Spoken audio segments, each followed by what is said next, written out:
Is love an order given? A means to control, dominate, and govern the human in every possible way?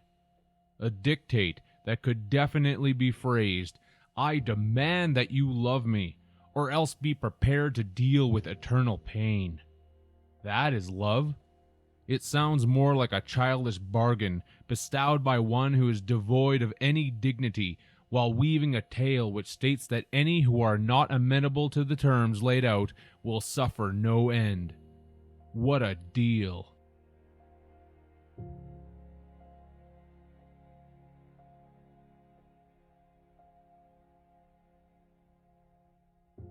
Is love compliance? An act of submission to authority for fear of repudiation? This would indicate that fear is the corollary of love, and that the one qualitative aspect would have to lead to the other. Love is the fear of losing that which is loved, while fear gains love by instilling it with fear.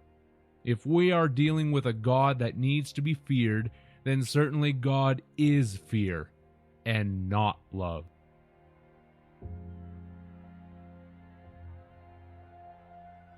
This God uses love as a means to acquire more fear, where fear could also be used to receive more love. Is love use? A commodity that serves the user until the esteem or utility of the object of affection runs out and is then discarded and replaced?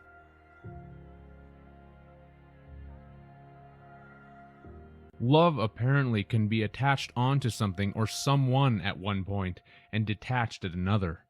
Love, it seems, is thus transferable, and if transferable, then also interchangeable. Love one minute, hate the next, and vice versa.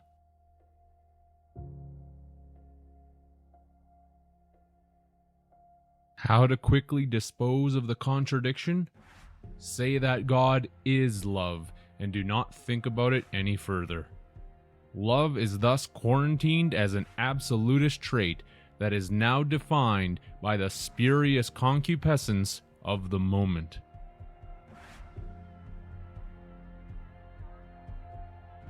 A lust for immortality is not different from a lust for pleasure. With pleasure, there is dissipation and eventually a longing for renewal, which is why there are so many that hate the flesh and ache for the promise of rehabilitation through eternal salvation. Mankind knows that his and her bodies will not last on this earth forever, and thus make a deal to sell their souls for an idealized promise of everlasting incorporeality. Or is it corporeality?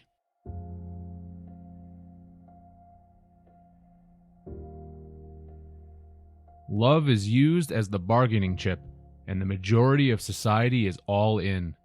Be sure, though, to not let your left hand know what your right hand is doing.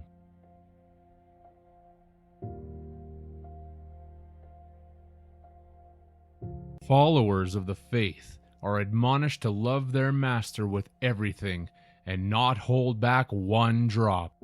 A greedy God indeed. This would indicate that a believer has nothing left to give to family, friends, or strangers. But as the saying goes, to sacrifice for the greater good. Love flows in one direction and fear pours out in the other, in a celebratory confirmation that opposites do attract. The ultimate message being that God cannot love himself and must have humanity do it for him. Undoubtedly, a savior that is asking to be pitied.